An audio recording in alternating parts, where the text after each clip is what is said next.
Welcome to HortTube. My name is Jim Putnam. In this video, I'm going to go over the 10 most common gardening questions I get on my gardening channel here on YouTube. I wrote down closer to 20, but I'm going to go with what I think is probably the 10 most common. I may make a second video of others that I get very, very frequently on the channel. And so I'm just going to jump right in with number one, which is, how often should I water? This question is, every video I've ever put up on a particular plant, how often should I water it, is on the bottom of it. Unfortunately, this is the unanswerable question in gardening. And the reason for that is I don't know. I mean, your soil type matters. The area that you live in the country matters. The humidity in your area matters. Here in the Southeast United States, we have humid conditions. We get rain 12 months out of the year typically. I mean, we can go a month without rain, but typically it rains at least some every month. We don't live in a desert situation where you only get water maybe in the winter and then it's dry the rest of the year. So this is the unanswerable question. Even within my state in North Carolina, the western part of the state is clay-based soils, and once clay is hard to wet, but once it's wet, it stays wet for a prolonged period of time. The eastern part of my state has very sandy soils, and it can pour today and be dry tomorrow. So can't be answered, unfortunately. But as a rule, if you just go out and check things, put your finger down at the base of them, go down a couple inches with a finger and see if it's dry. If it's dry, water the plant very thoroughly and water the entire area around it. Don't just water right at the base of the plant. I see frequently people will hold a water hose right in the middle of a plant to water it. That's not really going to encourage the plant to root out to the surrounding soil. And so we want to water everything around it as well, and then let things become slightly stressed before we water them again. I don't want to stress your plants to the point that we're damaging them, but I do want to make them search for water. And by searching for water, I mean rooting into the surrounding soil and becoming more and more capable of surviving on their own without you watering them. And so, but again, I can't answer the question of how often anything needs to be watered. People will say everything needs an inch of water a week. It probably needs more in a sandy soil, or if you're on a west-facing slope, something may need a little more water than that. So even that rule is not great. Really, you got to go out and check them. I can plant 3 of the same plant in the same foundation planting and have one demand more water than the other 2. I mean, it can be even something as much as, where you planted all the same thing in the same spot and one of them is demanding more water. So this is just something that you learn as a gardener and by checking. And then again, watering thoroughly when you water. Screening plants is the next thing that comes up constantly. What screening plant should I use? What screening plant should I use? I've got a video on the channel for why it's important to use different screening plants. I've got a playlist on my channel called Screening Plants. If you go to the main page on my channel on YouTube, there's a playlist button. Under playlist, I've got playlist for fragrant plants and foundation plants and screening plants and plants by zone. So if you live in zone 6, I got all the plants that I've ever done for zone 6 are in a playlist. If you're not familiar with that part of my channel. I do recommend using a mix of screening plants. That way, if a disease or insect problem comes along, you don't end up losing an entire screen. I also don't like to put myself in a prison. And so behind me, I've got this Loropetalum. This variety is called Carolina Midnight. Beside it, I've got an Osmanthus fragrans or fragrant tea olive. I've used several things here to create this screen, but 10 feet this way, there is no screen. I don't need to screen the side of their house. 10 feet this way, I don't really need to, they've got their building here. It's not the most attractive thing in the world, but I don't need to block it really. So I'm really only blocking this part right here where my neighbors come out into their backyard and have a conversation. And I don't want to greet them. They're really nice people, but I don't want to greet them every single time I see them in their backyard. So I'm screening. For me, I'm standing out on my back porch and going, I need to screen that, I need to screen that, and I need to screen that. And then I'm going to find plants that work in my area that will take care of whatever height requirement. It might be 20 feet or it might be only 6 feet is good enough to screen that thing. And buying the appropriate things. But again, I don't want to put myself in a prison, and I don't want to use all of the same thing all the way around the yard. But you can refer to my screening plant playlist on the channel for recommendations for screening plants. And then From there, again, I highly encourage you just to screen the areas that you really need to screen, and don't put yourself in a prison. Okay, how often do I fertilize? I get this one a lot. I fertilize every single day of the year, and let me explain that. You'll only see me fertilize once a year with a shrub fertilizer. I used Plant Tone maybe 2 months ago in a video, and it says fertilizer time or something like that is the name of the video. I'm actually about to fertilize all the flowers that I've planted here in the last couple weeks, and I bought a bag of Espoma Flower Tone for that. They don't sponsor me in any way, but I use organic fertilizers. But when I say I fertilize every day, is I put down compost. When I first started this garden project, I put down about 6 inches of wood chips when I started this gardening project, and I mulch this space. I'll probably mulch it twice this year. Those things breaking down are actually doing the bulk of the work here, and the roots on my plants going down and bringing minerals up from deeper in the soil by being, by rooting out. And the sun, of course, the plant's using the sun's energy to do all of this. So I'm feeding every day by adding organic material to this garden. And I've got a compost pile back here. I'm about to build a compost bin, but I am composting everything. I'm not letting leaves leave this property. I'm not letting small sticks and limbs leave this property. The annuals that I tear out, the pots that I empty, all of that stuff goes back into this garden. And so I fertilize every day. It just doesn't necessarily come out of a bag. I hope that makes sense. So constant soil improvement is the best way to fertilize your garden. My favorite mulch is the next question. And again, that goes to soil improvement. I prefer triple shredded hardwood mulch. I prefer the look of it. I don't like dyed mulches. That's up to you. If you like red mulch, black mulch, brown mulch, it doesn't matter to me. Not here to judge that, but I just like natural mulch. And I like the way it breaks down. I like the way it improves the soil. The reason we mulch, and probably, part of the same question, keeping the ground covered obviously is going to help with weed suppression. You're never going to suppress all the weeds. It's not even I've got weed control as one of the questions on here. You're never going to suppress all the weeds, but a layer of mulch does help with that. It regulates the soil temperature and soil moisture, and those are the two most important things that it does.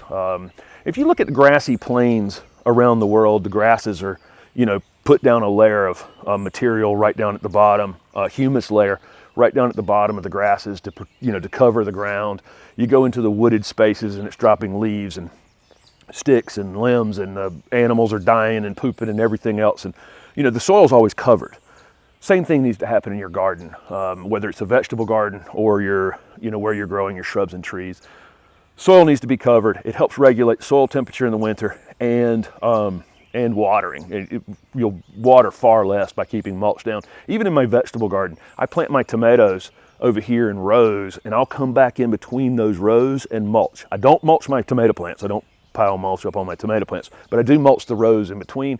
That mulch breaks down during the season, helps prevent weeds, helps hold in water, and then it breaks down and becomes part of my garden soil the following year. Favorite mulch, triple shredded hardwood. When to prune flowering plants? This one comes up all the time. The best answer to this is if you prune your flowering plants after they flower, right after they flower, you're usually good to go. That's the answer. That's probably the best answer to give a new gardener. Prune your flowering plants if they need pruning. You don't have to prune anything, but if they need pruning, prune them after they flower. There are plants that bloom on new growth during the growing season that would benefit from being pruned in the wintertime. That's experience. That's experience. Okay, if you know the plant that you have, you can Google this. When to prune it, and you can learn over the years what plants will benefit from a winter pruning. Until that point, I would just say to prune all of your flowering plants after they flower, and that way I don't get myself in trouble on here. But there are plants, even within a group like hydrangeas. I have a video on my channel about the different hydrangea types.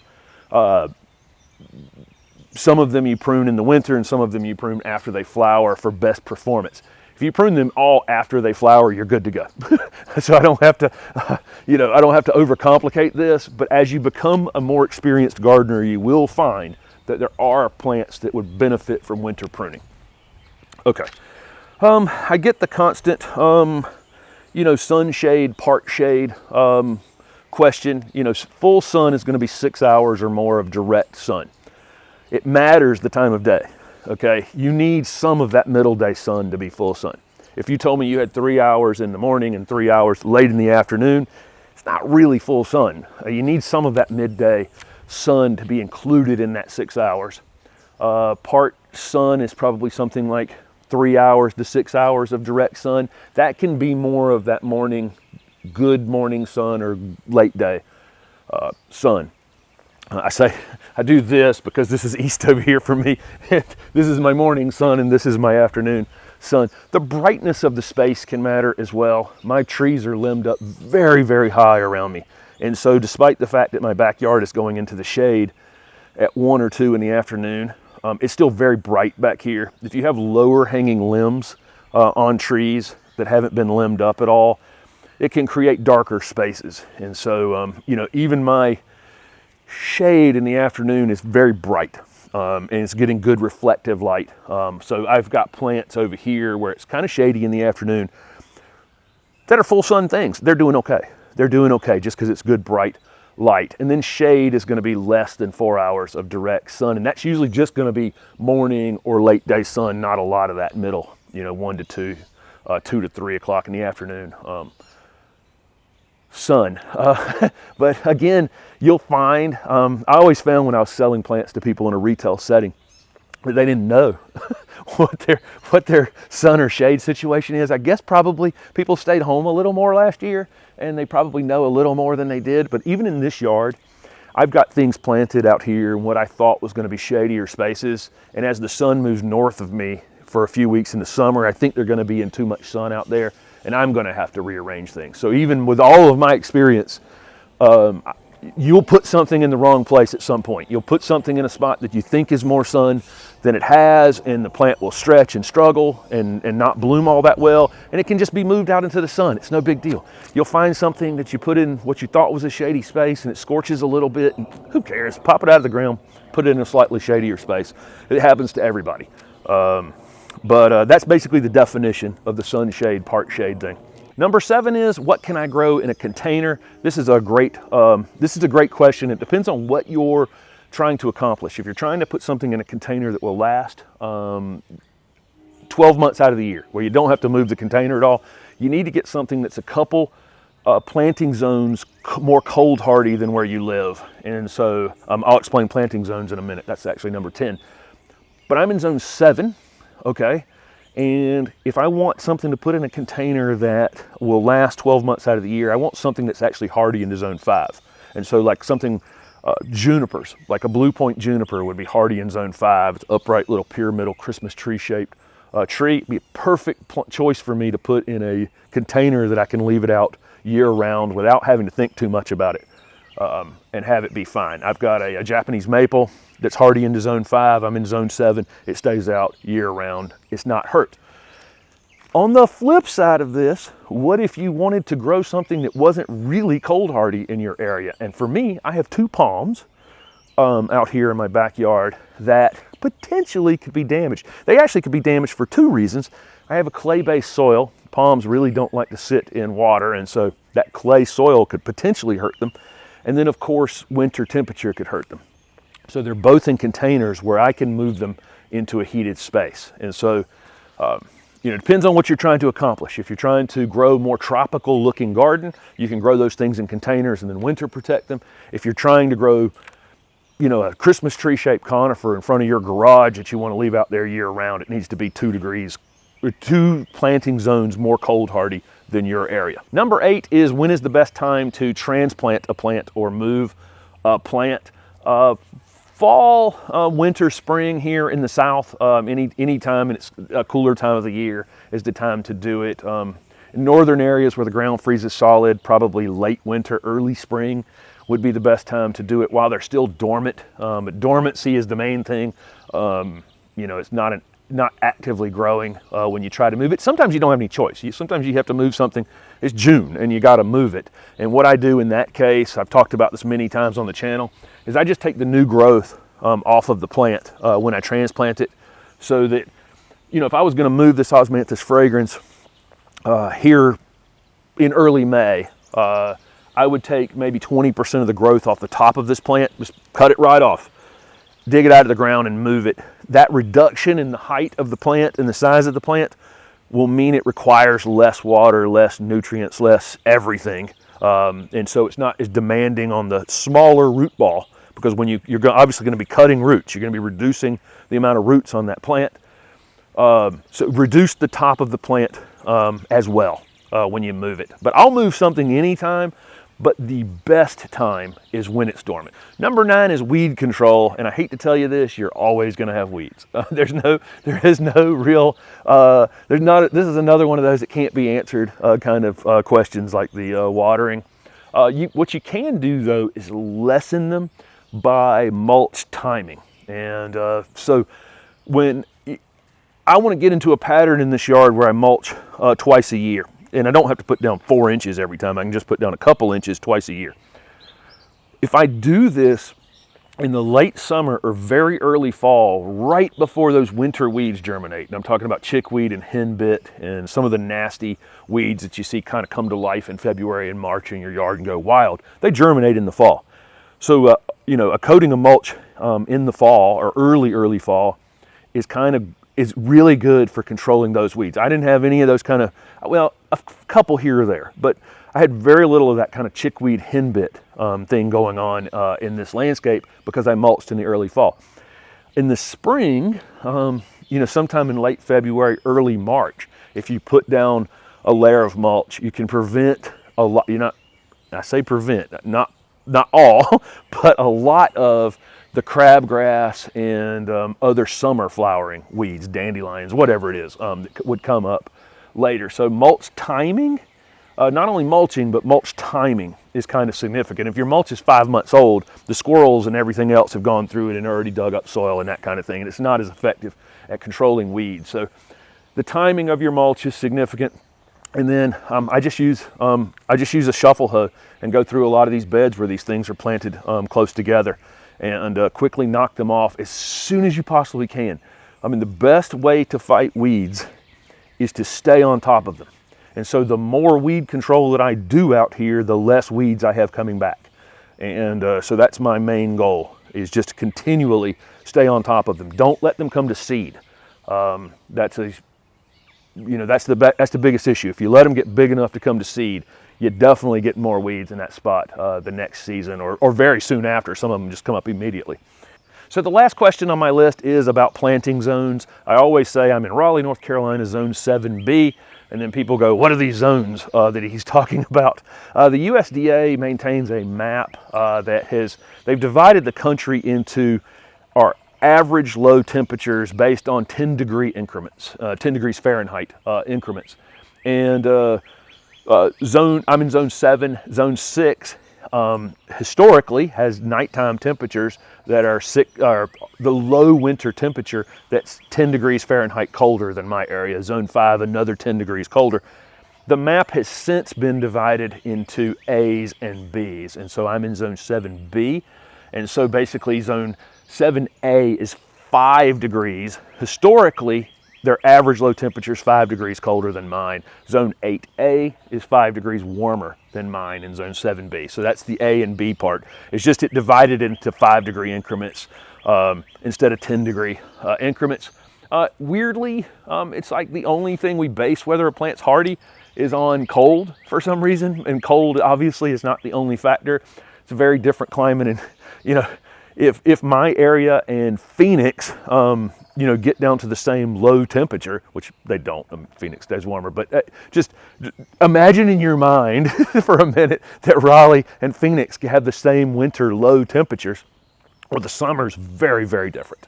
And so, they're 20 degrees, 30 degrees hotter on a day than I am in my area. Also, I have humidity and they don't, and those kinds of things. And so heat should also be taken into consideration as well. And I'm going to do a video on heat zones very soon. And it should be something on the plant tags as well, not just the cold. Heat should also be part of the formula. Thank you guys for following along with the channel. There's like 1,000 videos on this channel, and again, they're divided into playlists. And if you're interested in, something particular, if you're looking for fragrant plants, pollinator plants, native plants, whatever it is, I probably have a playlist for it. Thanks for watching.